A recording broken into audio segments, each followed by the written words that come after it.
Assalamualaikum warahmatullahi wabarakatuh. Perkenalkan, saya Putri Andini dengan NIM 21060027 dari Prodi Ekonomi Pembangunan Fakultas Ekonomi Universitas Negeri Padang. Video ini adalah video untuk memenuhi tugas mata kuliah Statistika Lanjutan dengan dosen pengampu Bapak Dr. Alphonse Satrianto, SEME. Pada kesempatan kali ini, saya akan membahas bab 16 mengenai analisis regresi dan korelasi berganda. Baik, untuk pembahasan pertama, masuk ke rumus analisis regresi berganda. Analisis regresi sederhana, rumus umumnya telah dibahas pada bab 15, yaitu Y hat sama dengan A tambah BX. Untuk menganalisis besarnya hubungan dan pengaruh variabel independen yang jumlahnya lebih dari 2 digunakan analisis regresi berganda. Berikut adalah bentuk persamaan regresi dengan 2 variabel independen adalah Y sama dengan A tambah B1X1 ditambah dengan B2X2. Bentuk persamaan regresi dengan 3 variabel independen adalah Y sama dengan A ditambah B1X1 ditambah B2X2 ditambah B3X3. Nah, untuk bentuk umum persamaan regresi untuk variabel independen dapat dirumuskan sebagai berikut, di mana Y sama dengan A ditambah B1X1 ditambah B2X2 ditambah B3X3 dan sampai ditambah dengan B1 BIXI. Selanjutnya, persamaan untuk mendapatkan koefisien regresi. Prinsip metode Ordinary Least Squares (OLS) adalah meminimumkan jumlah kuadrat deviasi di sekitar garis regresi. Nilai koefisien regresi A, B1 dan B2 dapat dipecahkan secara simultan dari 3 persamaan berikut. Persamaan pertama yaitu sigma Y sama dengan NA ditambah B1 sigma X1 ditambah dengan B2 sigma X2. Untuk persamaan yang kedua, sigma X1Y sama dengan A sigma X1 ditambah B1 sigma X1 kuadrat ditambah dengan B2 sigma X1 sigma X2. Persamaan yang terakhir yaitu persamaan yang ketiga, sigma X2Y sama dengan A sigma X2 ditambah dengan B1 sigma X1 sigma X2 dan B2 sigma X2 kuadrat. Ini merupakan contoh dari penerapan regresi berganda. Contoh ini merupakan pengaruh harga dan pendapatan terhadap permintaan minyak goreng. Ini merupakan tabel dari soalnya. Untuk mendapatkan koefisien regresi sesuai dengan persamaan A, B, dan C, perlu dihitung terlebih dahulu dari nilai-nilai sebagai berikut. Dihitung nilai sigma Y, sigma X1, sigma X2, sigma X1Y, sigma X1 kuadrat, sigma X1, sigma X2, sigma X1Y, dan sigma X2 kuadrat. Setelah diperoleh nilainya, maka didapatkan persamaan yang pertama, yaitu 68 sama dengan 10A ditambah 63B1 ditambah 46B2. Persamaan yang kedua yaitu 409 sama dengan 63A ditambah 405B1 ditambah dengan 317B2. Untuk memperoleh persamaan yang ketiga, maka persamaan yang pertama dengan persamaan yang kedua dikurangkan. Maka diperolehlah persamaan yang ketiga yaitu 239 sama dengan 46A ditambah 317B1 ditambah dengan 324B2. Nah, untuk mendapatkan nilai koefisien regresi A, B1 dan B2 dapat dilakukan dengan mengsubstitusi antar persamaan. Untuk melakukan substitusi antar persamaan, maka persamaan yang pertama dikalikan dengan min 6 dan 3. maka diperoleh min 428,4 sama dengan min 63A dikurang dengan 396,9 B1 dikurang dengan 289,8 B2. Persamaan yang kedua, 409 sama dengan 63A ditambah 405 B1 dan 317 B2. Persamaan yang pertama dan persamaan yang kedua dikurangkan, maka didapatkan persamaan yang keempat, yaitu min 19,4 sama dengan 0 ditambah 8,1 B1 ditambah 27,2 B2. Selanjutnya, persamaan 1 dikalikan dengan min 4 dan 6, maka diperoleh hasil min 312,8 sama dengan min 46A dikurang dengan 289,8 B1 dikurang dengan 211,6 B2. 239,46A ditambah dengan 317 B1 ditambah 324 B2. Persamaan yang pertama dengan persamaan yang ketiga dikurangkan, maka didapatkan persamaan yang kelima, yaitu min 73,8 sama dengan 0 ditambah 27,2 B1 ditambah dengan 112,4 B2. Selanjutnya, untuk mendapatkan nilai B2, gabungkan persamaan 4 dan 5. Kalikan persamaan 4 dengan 3 dan 36, sehingga nilai B1 sama dengan 0. Hasilnya adalah sebagai berikut. Persamaan yang keempat dikalikan dengan min 3 dan 36, maka diperoleh hasil 65,18 sama dengan 0 dikurang 27,2 B1 dikurang dengan 91,39 B2. Min 73 dikurang 8 sama dengan 0 ditambah 27,2 B1 dan 112,4 B2. Maka diperoleh hasil persamaan yang keenam, yaitu min 8,62 sama dengan 0 ditambah 21,01 B2. Nah, dari persamaan yang keenam, maka nilai B2 adalah min 8,62 per 21,01 sama dengan min 0,41. Setelah menemukan nilai B2, maka nilai B1 dapat dicari dengan menggunakan persamaan 4 atau 5. Di sini kita akan menggunakan persamaan yang keempat. Maka hasilnya min 19,4 sama dengan 0 ditambah 8,1 B1 ditambah 27,2 dikalikan dengan min 0,41. Min 19,4 sama dengan 8,1 B1 sama dengan 11,15. 8,1 B sama dengan min 19,4 tambah 11,18. 8,1 B1 sama dengan min 8,22. B1 sama dengan min 1,015. Selanjutnya, setelah nilai koefisien regresi B1 dan B2 diketahui, maka nilai A dapat dicari dengan memasukkan nilai koefisien regresi B1 dan B2 ke dalam persamaan 1 atau 2 dan atau 3. Hasilnya adalah sebagai berikut.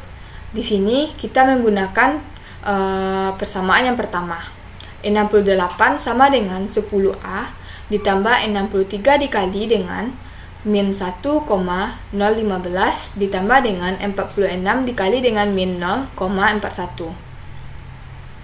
68 sama dengan 10A dikurang dengan 63,96 kurang dengan 18,90. 10A sama dengan 68 ditambah 82,86 dan A sama dengan 15,086. Dengan menemukan nilai koefisien regresi A, B1 dan B2, maka persamaan regresinya dapat dinyatakan, yaitu Y sama dengan 15,086 dikurang dengan 1,015 X1 dikurang dengan 0,41 X2. Nah, ini merupakan rumus dari koefisien korelasi sederhana. Koefisien korelasi digunakan untuk mengukur keeratan hubungan antara variabel terikat Y dengan variabel bebas X. Semakin besar nilai koefisien korelasi menunjukkan semakin eratnya hubungan dan sebaliknya. Selanjutnya, rumus koefisien korelasi parsial. Ini merupakan rumusnya. Korelasi parsial digunakan dalam regresi berganda digunakan untuk melihat besarnya hubungan antara dua variabel bebas dari variabel terikatnya. Selanjutnya, ini merupakan rumus kesalahan baku, di mana SY, X1, X2 sama dengan akar dari sigma Y hat kurang Y dipangkatkan per N dikurang K ditambah 1, di mana SY X1, X2 merupakan kesalahan baku atau standar error pendugaan variabel Y berdasarkan variabel X1 dan X2. Y hat merupakan nilai dugaan dari Y di mana X1 dan X2 diketahui. Selanjutnya Y merupakan nilai pengamatan dari Y dan N merupakan jumlah sampel atau data. K merupakan jumlah variabel bebas. Selanjutnya, ini merupakan contoh kesalahan baku pendugaan. Rumus lain kesalahan baku adalah sebagai berikut ini. Rumus kesalahan baku untuk interval pendugaan merupakan Y hat plus min T dikalikan dengan SY X1 X2, di mana Y hat merupakan nilai dugaan dari Y untuk nilai X tertentu. T merupakan nilai T tabel untuk taraf nyata tertentu. SY X1 X2 merupakan standar error variabel Y berdasarkan variabel X yang diketahui. Selanjutnya, uji global atau uji signifikan serentak atau uji F. Langkah yang pertama yaitu menyusun hipotesis. Hipotesis yang ingin diuji adalah kemampuan variabel bebas menjelaskan tingkah laku variabel terikat. Apabila variabel bebas tidak dapat mempengaruhi variabel terikat, dapat dianggap nilai koefisien regresinya sama dengan 0. Sehingga, berapapun nilai variabel bebas tidak akan berpengaruh terhadap variabel terikat. Persamaan pada contoh 1 yaitu Y sama dengan 15,086 dikurang dengan 1,015 X1 dikurang dengan 0,41 X2. Variabel bebas X1 dan X2 dikatakan mampu mempengaruhi Y apabila nilai koefisien B1 dan B2 tidak sama dengan 0. Apabila sama dengan 0, maka dikatakan tidak mampu mempengaruhi variabel bebasnya. Langkah yang kedua yaitu menentukan daerah keputusan. Untuk uji ini digunakan tabel F. Untuk mencari nilai F tabel, perlu diketahui derajat bebas pembilangan pada kolom, derajat bebas penyebut pada baris, dan taraf nyata. Diketahui 3 variabel yaitu Y, X1, dan X2. Jadi, K sama dengan 3, sedangkan jumlah N sama dengan 10. Jadi, derajat terbilang K kurang 1 sama dengan 3 dikurang 1 sama dengan 2. Sedangkan derajat penyebut N dikurang K sama dengan 10 dikurang 3 sama dengan 7. Dengan taraf nyatanya 5%. Nilai F tabel dengan derajat pembilang 2, penyebut 7, dan taraf nyata 5% adalah 4,74. Ini merupakan derajat bebas pembilang dan ini merupakan daerah derajat bebas penyebut. Selanjutnya yang ketiga yaitu menentukan nilai F hitung. Nilai F hitung ditentukan dengan rumus sebagai berikut. F sama dengan R kuadrat per K dikurang 1 per 1 dikurang R kuadrat per N dikurang 3. Nah, dari soal diketahui bahwa R kuadrat sama dengan 0,933 dan N sama dengan 10.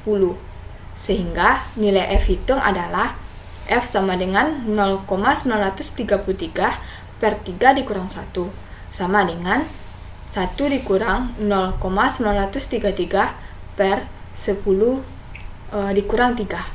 maka didapatkan hasil F sama dengan 48,73881. Selanjutnya, menentukan daerah keputusan. Ini merupakan daerah arsiran dari menentukan keputusan. Langkah yang terakhir, memutuskan hipotesis. Nilai F hitung besar dari F tabel dan berada di daerah terima H1. Ini menunjukkan bahwa terdapat cukup bukti untuk menolak H0 dan menerima H1. Kesimpulan dari diterimanya H1 adalah nilai koefisien regresi tidak sama dengan 0. Dengan demikian, variabel bebas dapat menerangkan variabel terikat.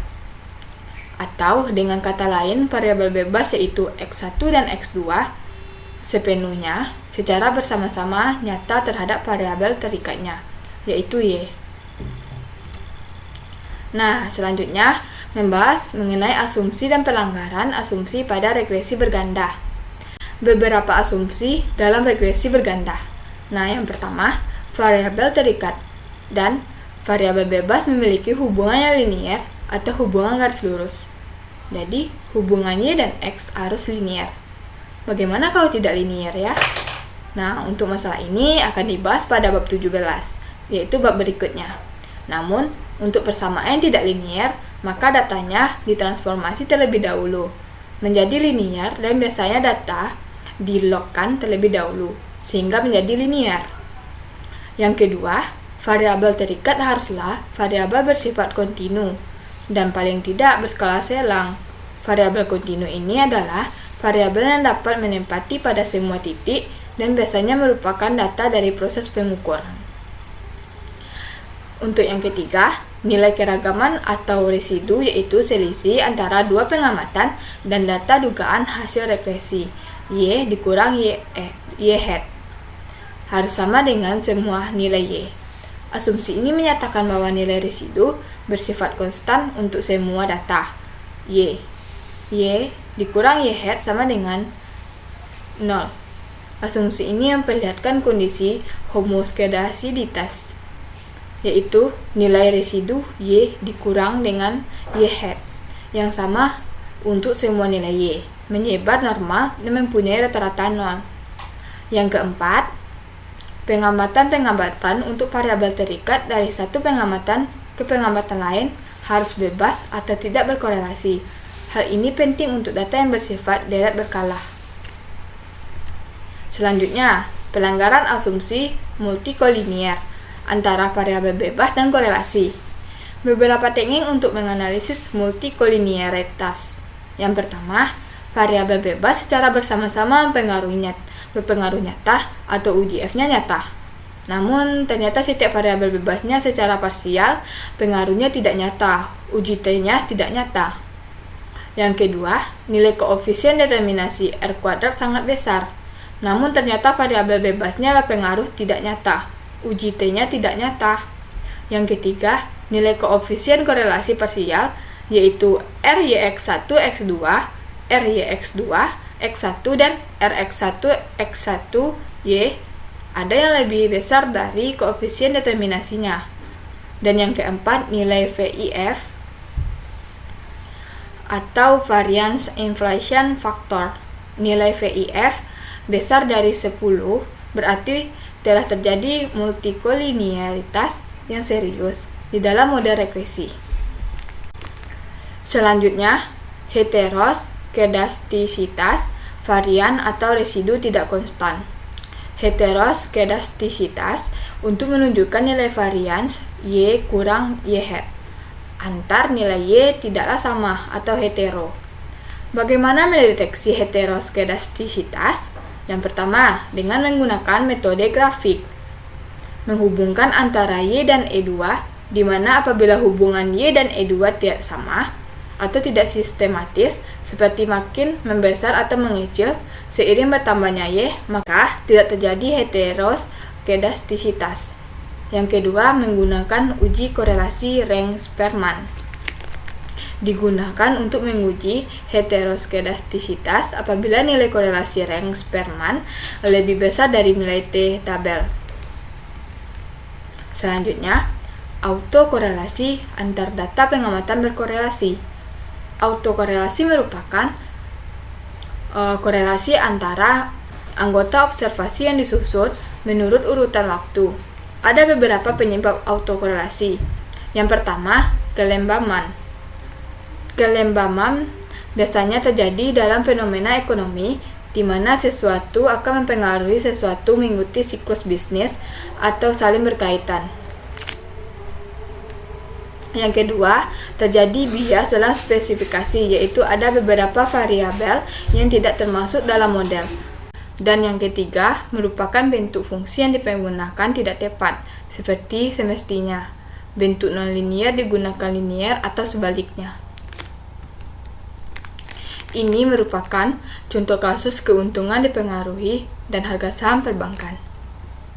Nah, untuk menghitungnya menggunakan Y sama dengan A ditambah B1 X1 ditambah B2 X2, di mana Y sama dengan keuntungan perusahaan miliar per tahun.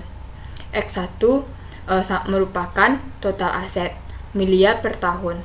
X2 merupakan harga saham rupiah per lembar. Ini merupakan hasil perhitungan dengan menggunakan komputer Microsoft Excel. Nah, dapat diperoleh persamaan Y sama dengan min 2,928 ditambah 0,017 X1 ditambah 0,4 X2.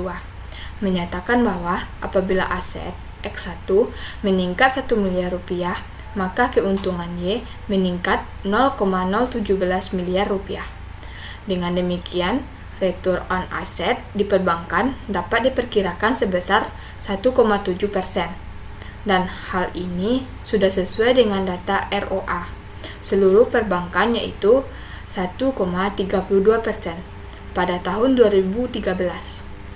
Apabila harga saham atau X2 naik Rp1, maka keuntungan perusahaan meningkat 0,4 miliar.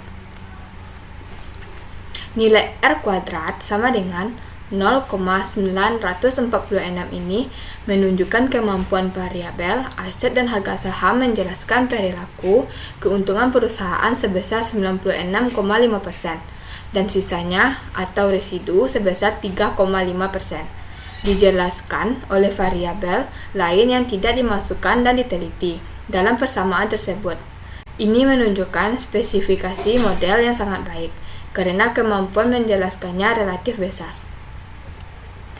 Baiklah, sampai di situ penjelasan materi bab 16 yang dapat saya sampaikan. Jika ada kesalahan kata atau kesalahan kalimat, saya mohon maaf. Saya akhiri. Assalamualaikum warahmatullahi wabarakatuh.